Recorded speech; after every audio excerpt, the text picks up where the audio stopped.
Olá pessoal, tudo bem? Hoje eu vou falar um pouquinho sobre mais um capítulo do meu livro, fazer um comentário aí breve sobre o meu livro Histórias de Cobrança. Hoje eu vou falar sobre um capítulo que é o capítulo 9, chamado Testes e Controles, criando estratégias segmentadas e grupos de controle. Bom, como é que eu começo a falar desse assunto, né? E eu começo isso exatamente escrevendo isso nesse capítulo, né? Que sempre me perguntam qual que é a melhor estratégia para a gente utilizar em termos de cobrança, né? O que é o melhor a ser feito? E a grande resposta disso é que, na verdade, é difícil a gente estabelecer o que é a melhor estratégia, né? E por isso serve a filosofia de criar testes e controles. O que é isso de fato, né? Eu preciso, dentro de uma estrutura de cobrança, de uma estratégia de cobrança, fazer ações diferenciadas para entender qual delas tem a melhor eficiência. Como é que eu faço isso, né? Não adianta eu chegar e falar, bom, vamos imaginar que eu mando um SMS com 5 dias de atraso. Eu queria entender como é que esse SMS, qual que é o efeito dele, né? Como é que eu posso entender isso? Ah, puxa vida, se eu não mandasse esse SMS, qual seria o resultado dessa operação? Né? E aí, para eu fazer isso, eu tenho que ter um ambiente muito bem controlado. Né? Para eu exercer essa filosofia de testes e controles, que a gente chama de, inclusive, Champion Challenge, né? Onde a Champion, ou seja, a estratégia campeã, nesse momento, é enviar o SMS com 5 dias.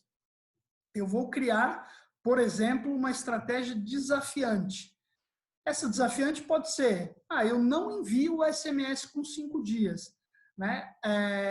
Talvez essa seja a primeira visão a ser estabelecida. Por quê? Né? Para que a gente possa exatamente entender, né, no cara que eu mando qual é o efeito e no cara que eu não mando qual é o efeito.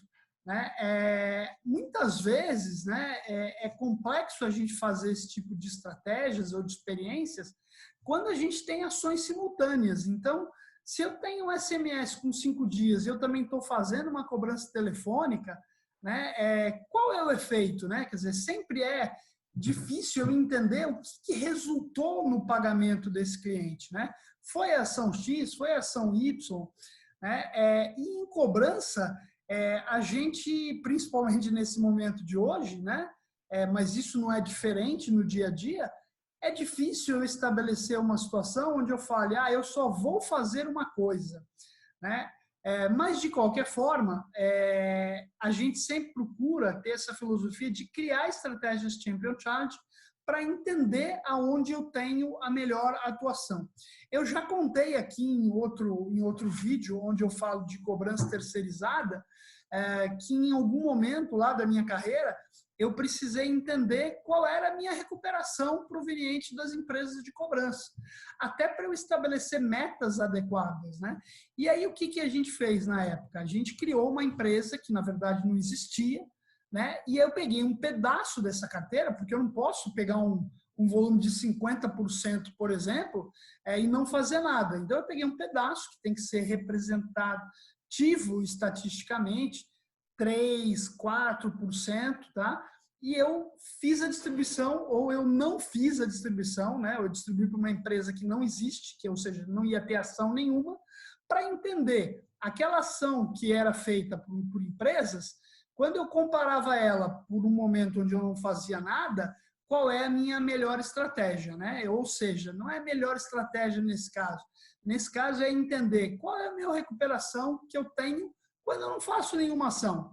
Né? Então, voltando para esse exemplo do SMS, né? Por exemplo, eu mando um SMS com 5 dias. Tá, e quando eu não mando, qual é a minha recuperação? Ou seja, nesse caso, né, 5 dias, vamos imaginar que eu não tenha nenhuma outra ação acontecendo paralela, eu vou entender qual é a minha recuperação espontânea nesse momento.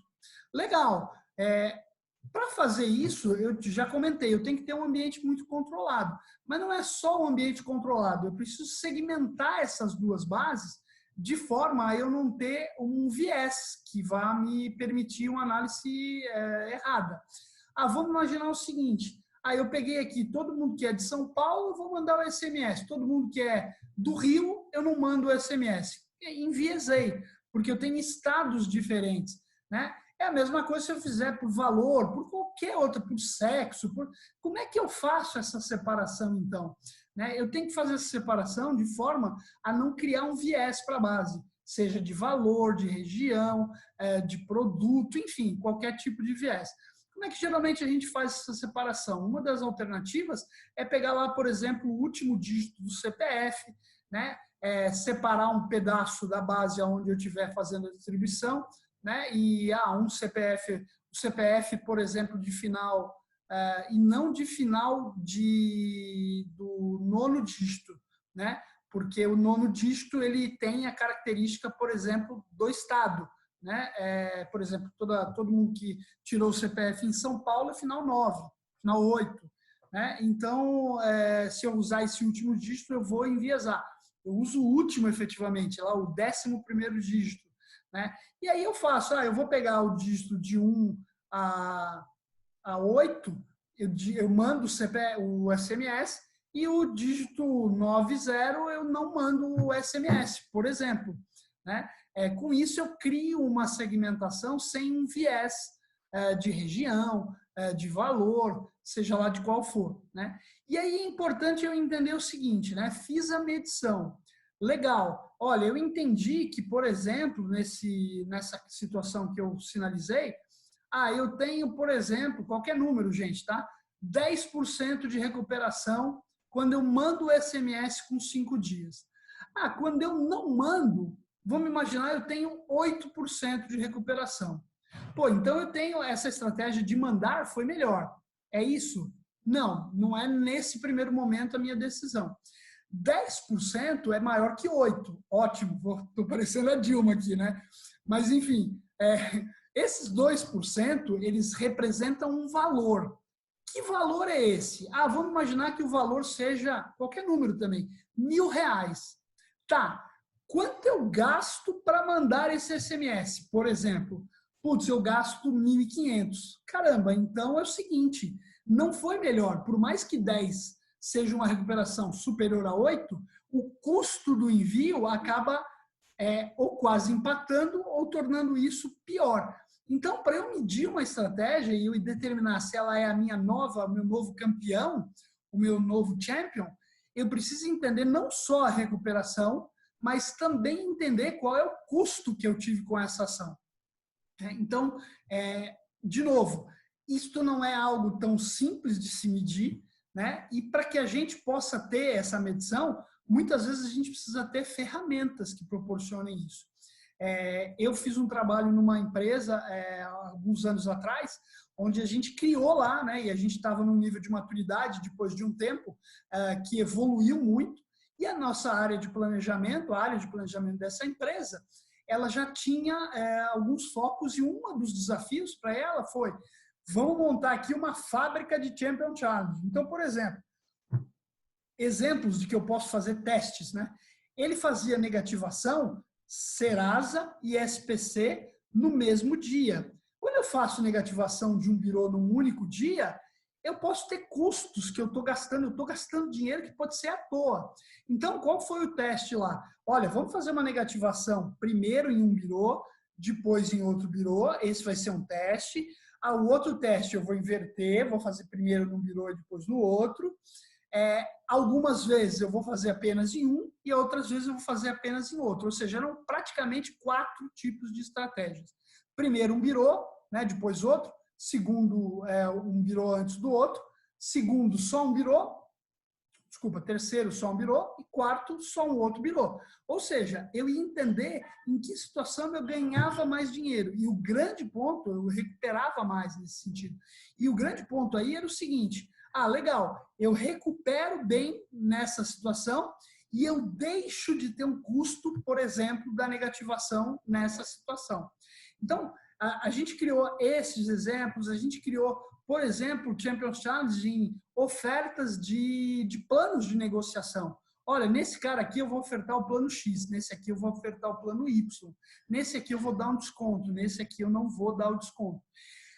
De novo, gente, para eu fazer tudo isso, isso é muito legal, isso é essencial para a gente entender que tipo de estratégia eu tenho que ter nas minhas operações, que tipo de estratégias eu posso ter ganhos mais eficientes, mas se eu não tiver uma ferramenta para controlar isso, eu não consigo gerenciar esse processo. Existem ferramentas de cobrança, sistemas especialistas de cobrança, que têm módulos que fazem isso de forma muito estruturada. A outra questão eu não posso fazer isso, né? Fazer isso para todas as minhas estratégias, criar filosofias para fazer isso em todas as estratégias e depois não ter a medição, né? Porque qual é a lógica de eu fazer uma série de testes, eu criar uma série de ambientes para que faça testes, mas eu não consigo tirar exatamente a minha conclusão de que o que funciona melhor do que o que. Então, de novo, pessoal, esse é mais um capítulo do meu livro aqui, Histórias de Cobrança, que eu falo um pouquinho melhor lá no livro, é óbvio, aqui é só um resumo do que está escrito lá no livro. Eu espero que tenha te ajudado, você gestor de cobrança, pense o quanto que você está capacitado a fazer testes e controles, né? Muitas vezes eu posso fazer testes simples que me permitem a entender o que é melhor. E eu acho que a filosofia disso tudo para que a gente possa trabalhar nesse dia a dia nosso tão desafiador, e isso em qualquer área de atuação, a gente tem que ter sempre um sentimento de insatisfação, né? O que é esse sentimento de insatisfação? Eu tenho um resultado hoje e esse resultado meu, eu tenho que estar insatisfeito com ele. O que significa isso? Putz, eu posso fazer esse negócio melhor. Deve ter um jeito de eu conseguir ter um resultado melhor. Esse senso de insatisfação é o que faz a diferença entre um gestor e outro. Esse senso de insatisfação é algo que eu já falei, né? Quando a gente é dono do nosso próprio negócio, a gente quer ter cada vez mais resultados. Você, como gestor, tem que ter essa filosofia. Dentro da tua empresa, sendo você sócio, dono, funcionário, seja você quem for, esse senso de insatisfação por ter um resultado maior é o que vai fazer você ter maiores sucessos. Então, eu espero que eu tenha te ajudado nesse comentário, nesse vídeo. Curta o canal, não deixe aqui de fazer a sua assinatura do canal, é de graça, né? YouTube é de graça, então não deixe de se inscrever no canal. Curta o vídeo aí, não deixe de dar o seu positivozinho e me mande sugestões aí para que a gente possa fazer aí novas tabelas. Um grande abraço e até a próxima.